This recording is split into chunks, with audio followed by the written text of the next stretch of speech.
One of the great myths in American history is about the Civil War, where it's commonly taught that the Civil War was fought to end slavery. But historians have rewritten history for the purpose of telling a more satisfying narrative because it's the only way to justify what was a totally illegal war. A Prager University video with over 1 million views is a perfect example of the lies told about the Civil War, and we'll go through the video and explain some of the lies that are told. Before the presidential election of 1860, a South Carolina newspaper warned that the issue before the country was the extinction of slavery and called on all who were not prepared to surrender the institution to act. Shortly after Abraham Lincoln's victory, they did. Well, if you want to play the quote game, we can play it. In Lincoln's first inaugural address, he said, quote, "I have no purpose directly or indirectly to interfere with the institution of slavery in the states where it exists. I believe I have no lawful right to do so, and I have no inclination to do so." In Lincoln's letter to Horace Greeley in 1862, a year after the Civil War had already started, he writes, "If there be those who would not save the Union unless they could at the same time destroy slavery, I do not agree with them. My paramount object in this struggle is to save the Union, and it is not either to save or to destroy slavery. If I could save the Union without freeing any slave, I would do it." But in the video, they quote the Charleston Mercury, and the same newspaper, the Charleston Mercury, said 2 days before Lincoln's election in November of 1860, summing up the reasons why South Carolina should secede, they wrote, quote, "The real causes of dissatisfaction in the South with the North are in the unjust taxation and expenditure of the taxes by the government of the United States, and in the revolution the North has effected in this government from a confederated republic to a national sectional despotism." Jefferson Davis, president of the Confederacy, said, quote, "The North was mad and blind. It would not let us govern ourselves. And so the war came, and now it must go on, till the last man of this generation falls in his tracks, and his children seize the musket and fight our battle, unless you acknowledge our right to self-government. We are not fighting for slavery, we are fighting for independence, and that, or extermination." There are many more quotes just like this that indicate the Civil War was not about slavery. So there are quotes on both sides of the argument, and there always will be. You're going to find quotes that say Obama was a great president, and other quotes that say Obama was a horrible president. Instead of just taking them quotes at face value and swallowing them whole, one should actually look at the evidence to determine if the quotes are truthful or not. Charles and Mary Beard wrote the first scholarly, in-depth economic study of the war and came to this conclusion: since therefore the abolition of slavery never appeared in the platform of any great political party, since the only appeal ever made to the electorate on that issue was scornfully repulsed, since the spokesman of the Republicans emphatically declared that his party never intended to interfere with slavery in any shape or form, it seems reasonable to assume that the institution of slavery was not a fundamental issue during the epoch preceding the bombardment of Fort Sumter. But the author goes on to quote Alexander Stephens. Alexander Stephens of Georgia, the Confederacy's vice president, clearly articulated the views of the South in March 1861. "Our new government," he said, "was founded on slavery. Its foundations are laid. Its cornerstone rests upon the great truth that the Negro is not equal to the white man, that slavery, submission to the superior race, is his natural and normal condition." Okay, well, what did Abraham Lincoln think of blacks? Let's take him at his own words in his speech on September 18th, 1858, where he says, quote, "I will say then that I am not, nor ever have been, in favor of bringing about in any way the social and political equality of the white and black races, that I am not, nor ever have been, in favor of making voters or jurors of Negroes, nor of qualifying them to hold office, nor to intermarry with white people. While they do remain together, there must be the position of superior and inferior, and as much as any other man am in favor of having the superior position assigned to the white race." This is what Abraham Lincoln thinks of black people. Does this sound like a guy ready to send hundreds of thousands of people to die to give them a better life? After all, slavery was legal in Union states like Maryland, Missouri, and Kentucky during the Civil War. But the video goes on.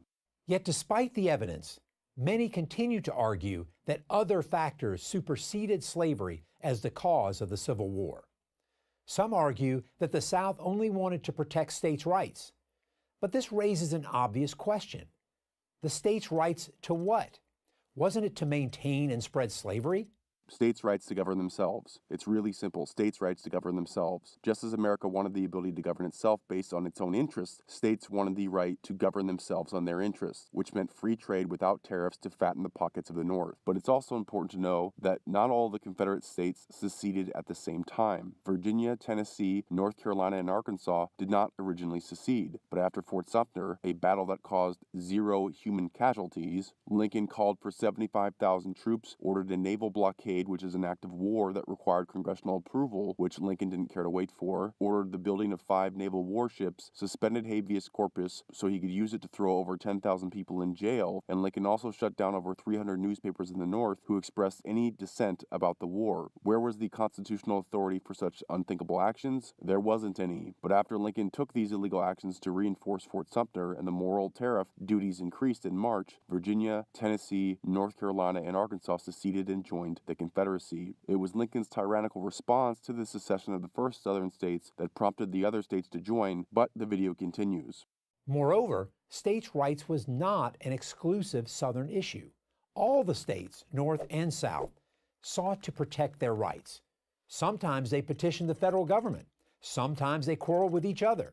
This is true because a number of other states in the North had threatened to secede from the Union before. Massachusetts did so 4 times. The Massachusetts legislature actually passed a resolution of secession, and Thomas Jefferson wished them luck. After the Louisiana Purchase, when there was talk of dividing the Union into an Atlantic Federation and a Mississippi Federation, Thomas Jefferson said, quote, "Let them part by all means, if it is for their happiness to do so. It is but the elder and younger son differing." In fact, the Founding Fathers thought secession was a right that states should be able to do. As James Madison wrote, the use of force against a state would be more like a declaration of war than an infliction of punishment, and would probably be considered by the party attacked as a dissolution of all previous compacts. Alexander Hamilton wrote, to coerce a state would be one of the maddest projects ever devised. No state would ever suffer itself to be used as the instrument of coercing another. But the video continues. Some argue that the cause of the war was economic. The North was industrial and the South agrarian. And so, the two lived in such economically different societies that they could no longer stay together. Not true. In the middle of the 19th century, both North and South were agrarian societies. In fact, the North produced far more food crops than did the South. But Northern farmers had to pay their farmhands, who were free to come and go as they pleased, while Southern plantation owners exploited slaves over whom they had total control. Okay, so this is a purposefully misleading clip. When some argue that the North and South were extremely different and that one side making all the laws that benefit them but are detrimental to the South caused the Civil War, he counters it by arguing that the North was also an agricultural economy, so there wasn't much difference. Look, the North even grew more food, see? Yeah, the North grew more food because the South's biggest crops were cotton and tobacco, neither of which are food. They are cash crops, and they were some of the top exports that America had. The North was fine with slavery as long as they benefited from the cash that cotton and tobacco brought in. But as soon as their cash cow seceded, they started a war to get it back and used slavery as the moral justification for it. The South was fundamentally different because its greatest assets were the largest exports in the country. As North Carolina historian Mike Scruggs writes, considerably more than 90% of U.S. government revenue was raised by a tariff on imported goods. A tariff is a tax on selected imports, most commonly finished or manufactured products. A high tariff is usually legislated not only to raise revenue but also to protect domestic industry from foreign competition. This, of course, causes domestic consumers to pay higher prices and have a lower standard of living. Tariffs on some industrial products also hurt other domestic industries that must pay higher prices for goods they need to make their products. Because the nature and products of regional economies can vary widely, high tariffs are sometimes good for one section of the country, but damaging to another section of the country. High tariffs are particularly hard on exporters since they must cope with higher domestic costs and retaliatory foreign tariffs that put them at a pricing disadvantage. This has a depressing effect on both export volume and profit margins. High tariffs have been a frequent cause of economic disruption, strife, and war. But the video continues. And it wasn't just plantation owners who supported slavery. The slave society was embraced by all classes in the South. The rich had multiple motivations for wanting to maintain slavery, but so did the poor, non-slaveholding whites. The peculiar institution ensured that they did not fall to the bottom rung of the social ladder. That's why another argument that the Civil War couldn't have been about slavery because so few people owned slaves has little merit. His reasoning is that it guaranteed poor whites weren't the lowest class, and this is asinine. The reason that Southerners fought for the Confederacy and didn't own any slaves is because the war wasn't about slavery. Non-slave-owning Confederates were fighting to defend themselves against a foreign invader. The Confederacy had made its own country, and the North invaded it. This can be clearly seen when Robert E. Lee, who was offered the Supreme Commander position for the Union, Lee, who was a big fan of the Union and disagreed with Southern secession and was openly against slavery, ended up choosing to lead the Confederate Army Army because the Confederacy was not the aggressor, the Union was. The South was defending itself, and even though he liked the Union and disagreed with the war, he was a native Virginian, and he decided that the Union attacking his homeland was wrong. It shouldn't be hard to see. If a woman wanted to break up with her husband, would the husband attacking her with a gun and demanding them stay together be an appropriate response? In the American Revolution, the colonies seceded from British rule. Britain sent troops to attack America, and the colonies defended its turf, which is exactly what happened in the Civil War. The South seceded from Union rule, the Union attacked them, and the South defended its turf. As the British press began to ask themselves, how could a nation which professed such a strong belief in government by the people turn on its own citizens and deny them what it supposedly stood for? With what pretense of fairness, it is said, can you Americans object to the secession of the southern states when your nation was founded on secession from the British Empire? But the video continues. Finally, many have argued that President Abraham Lincoln fought the war to keep the Union together, not to end slavery. That was true at the outset of the war, but he did so with the clear knowledge that keeping the Union together meant either spreading slavery to all the states, an unacceptable solution, or vanquishing it altogether. Okay, this is my favorite statement of the video because he debunks his own video with this statement. Many have argued that President Abraham Lincoln fought the war to keep the Union together, not to end slavery. That was true at the outset of the war. That was true at the outset of the war. That was true at the outset of the war. He says it point blank right there that at the outset of the war, Lincoln was not fighting to end slavery. So yes, the Civil War was not about slavery. But what he says afterwards is just idiotic. But he did so with the clear knowledge that keeping the Union together meant either spreading slavery to all the states, an unacceptable solution, or vanquishing it altogether. He claims that Lincoln knew that if slavery were allowed to continue in the South, all the states would become either free states or slave states. There's no evidence to support this claim whatsoever. Northern states were not under pressure to become slave states. This is a flat-out lie. In fact, prior to the Civil War from 1846 to 1861, 6 states were admitted to the Union: Iowa, Wisconsin, Oregon, California, Minnesota, and Kansas, all of which were free states. The fact that the newest states were being made free states should be an obvious indication that northern states were not under threat of becoming slave states, as this guy claims. He's lying, but the video continues. In a famous campaign speech in 1858, Lincoln said, "A house divided against itself cannot stand." What was it that divided the country? It was slavery and only slavery. He continued, "I believe this government cannot endure permanently half slave and half free. It will become all one thing or all the other." Lincoln's view never changed, and as the war progressed, the moral component, ending slavery, became more and more fixed in his mind.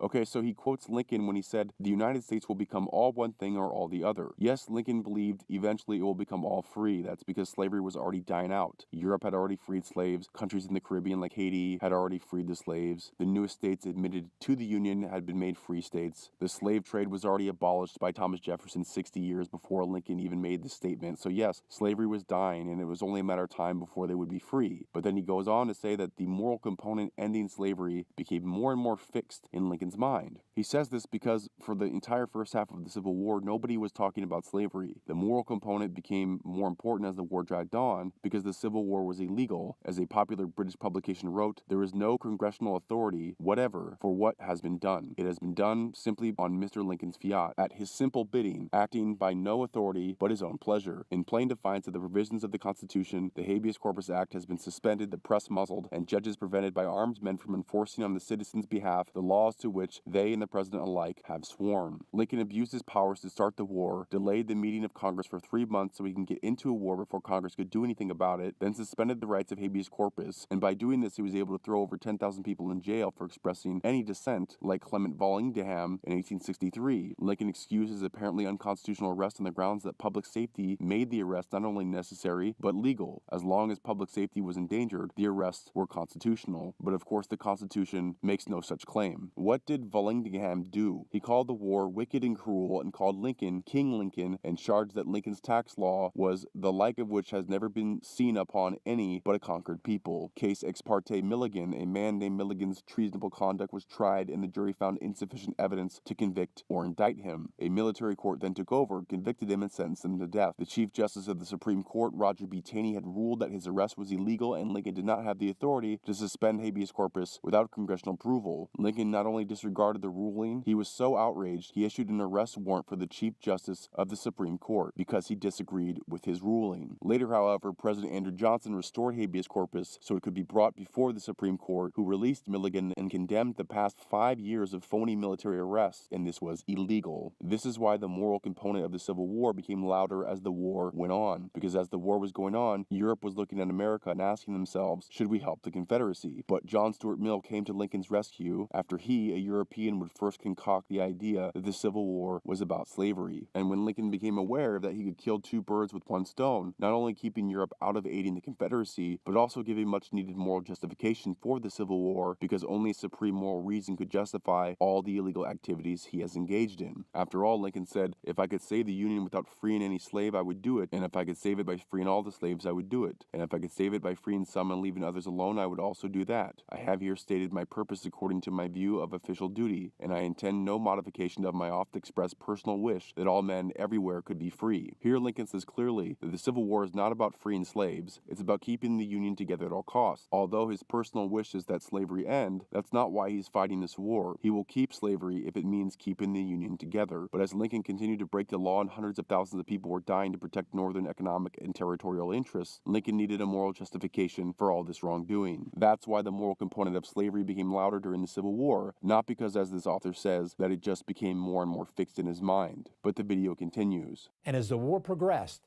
the moral component, ending slavery, became more and more fixed in his mind. His Emancipation Proclamation in 1863 turned that into law.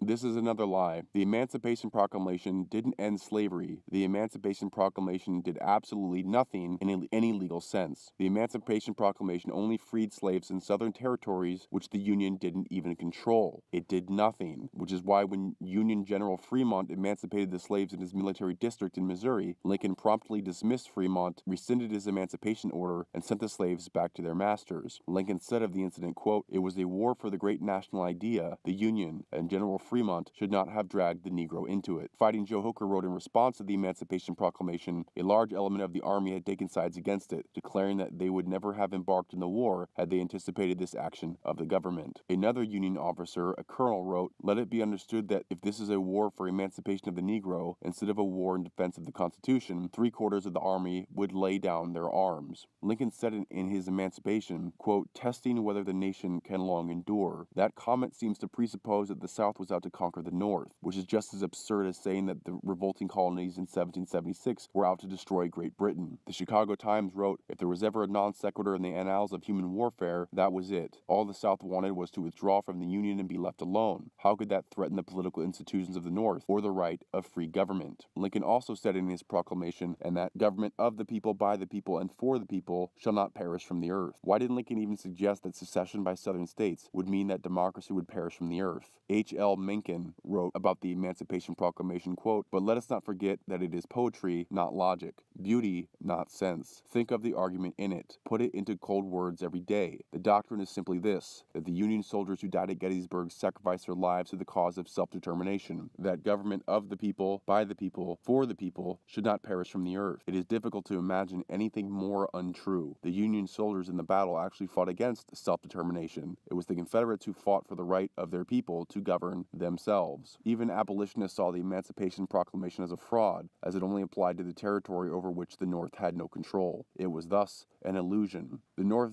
didn't care about minorities of color at all, whether black or Indian or of any color. Union General Sherman expressed his views about Indians after the Civil War in a letter to President Grant, writing, quote, "We must act with vindictive earnestness against the Sioux, even to their extermination. Men, women, and children, nothing else will reach the root of this case." Sherman was to call the massacre of all American Indians his final solution to the Indian problem. Before Sherman died in 1891, he complained bitterly about civilian interference in his Indian policies, which had prevented him from, quote, "getting rid of them all." But the video continues.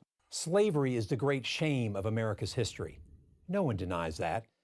But it's to America's everlasting credit that it fought the most devastating war in its history in order to abolish slavery.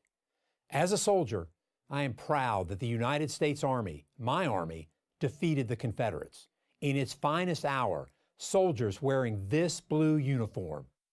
So here you can see the motivation for the belief in the war being to free the slaves. He mentions earlier in the video that Southerners searched for a different reason for the war, to absolve themselves of defending the repugnant system. In reality, the narrative that the Civil War was about slavery stands because the victors get to write the history of the war, and fighting a war to free slavery is something to be proud of. Certainly much more prideful than fighting an illegal war for economic and territorial interests. The idea that the Civil War was for slavery is a fable told to justify an otherwise illegal war that 660,000 Americans lost their lives in, and it was illegal. After the Civil War, Jefferson Davis, the president of the Confederacy, was captured and arrested. It was going to be the trial of the century, and Northerners salivated waiting to get the chance to see this traitor hanged in public. However, when the smoke of the war cleared and emotions calmed down, upon examining the case of the South, it became overwhelmingly clear that the Confederacy actually had a really good case for the legality of secession. The Union chose as their leading trial prosecutor John J. Clifford, but after reviewing the case, Clifford withdrew, arguing that he had grave doubts about the case and that the government could end up having fought a successful war only to have it declared unlawful. A year passed after Clifford withdrew, and famous author and lawyer Richard Dana of Boston, who wrote the great novel 2 Years Before the Mass, was chosen to lead the prosecution of Jefferson Davis. But he too declined the case after deciding that it was a loser and wrote a lengthy brief given to the president taking Clifford's position that they were going to lose this trial. The North was desperately trying to find a way to get out of taking Jefferson Davis to trial because they know, along with Jefferson Davis's lawyers, that if this goes to trial and Jefferson Davis is ruled innocent, it would mean a war that cost the lives of 660,000 Americans was illegal, and it would have been a PR nightmare that has never been seen. So President Johnson, who took over after Lincoln's assassination, offered Jefferson Davis a pardon. Jefferson Davis declined, saying signing a pardon would be agreeing that he committed a crime and he believed he did no such thing. Yes, Jefferson Davis wanted his day in court because he knew he would be ruled innocent. Davis was in prison for a year before making bond provided by abolitionist Horace Greeley. After 2 years had passed since his arrest, only the Attorney General's office could try the case, and as other lawyers declined, they came up with an amazing solution to avoid trial. The 14th Amendment had been adopted, which provided that anyone who had engaged in insurrection against the United States and had at one time taken an oath of allegiance, which Jefferson Davis had done as a U.S. Senator, could not hold public office. The Bill of Rights prevents double jeopardy, and thus Davis, who had already been punished once by the 14th Amendment in not being permitted to hold public office, couldn't be tried and punished again for treason. This loophole enabled the North to avoid a trial that would have officially ruled the Civil War illegal. The Civil War was not about slavery. It's really obvious when actually looking at the facts. It's easy to see how this could come about because the side effect of the Civil War was that it did bring about the end of slavery. So the natural assumption is that this was the goal, but it wasn't. The side effect of a certain decision is not indicative of the intentions that influenced the original decision. For example, Lance Armstrong took performance-enhancing drugs, won a bunch of races, became world famous, and raised millions of dollars for cancer research, which is a noble thing. But that's not why Lance Armstrong took performance-enhancing drugs. He took them to get a competitive advantage and win. Just because his drug usage had a very positive side effect of raising money for cancer does not mean his motivation for taking the drugs in the first place was the positive outcome that resulted. Similarly, the Civil War and the Union's victory had a wonderful result of abolishing slavery, but that was not the motivation for the war itself.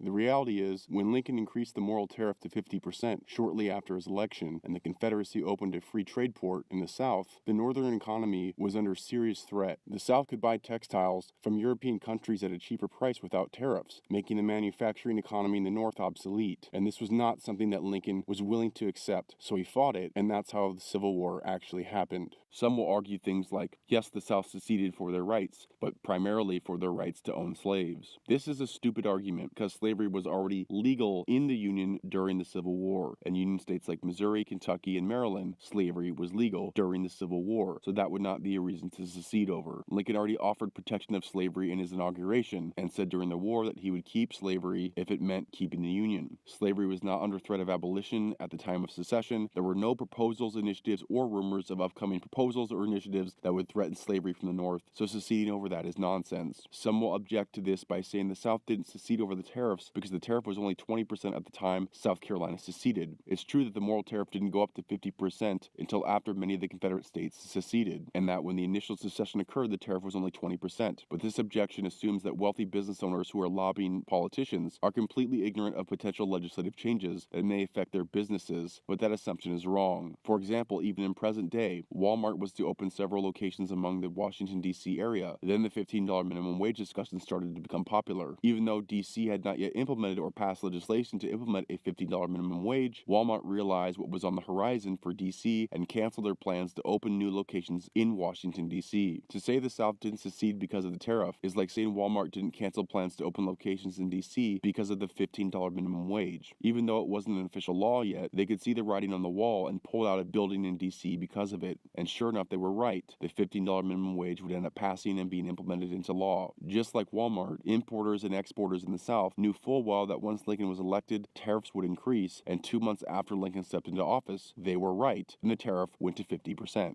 Here's a few honest questions to ask yourself when considering whether the Civil War was actually about slavery or not. Was there any legislative proposal whatsoever to end slavery prior to the Civil War? If the North so badly wanted to end slavery, wouldn't a diplomatic attempt be the first course? Wouldn't the North try to negotiate for the abolition of slavery and offer concessions to make it happen before war? Why would the first proposed legislation to end slavery come after 600,000 people died in a war over it? And why would it not apply to freeing slaves in the North? If this was a noble war over slavery, why did Lincoln shut down over 300 newspapers? What was he afraid they were going to say? Why did Lincoln send 75,000 men in arms and order a naval blockade over a battle that cost 0 human lives? Isn't that a little extreme? Why would states secede over slavery when Lincoln in his inaugural address only emphasized the protection of it? How come after the slaves were freed, there was no plan whatsoever to integrate them? Is it because abolition of slavery wasn't something they planned for, but were being opportunist and jumped on as justification for a long list of illegal activity and didn't really think it out? Why would Lincoln start the most bloody war in American history for a group of people he believed to be so inferior? None of it makes sense. At least, if the Civil War was about slavery, it doesn't make sense. The Civil War was not about slavery.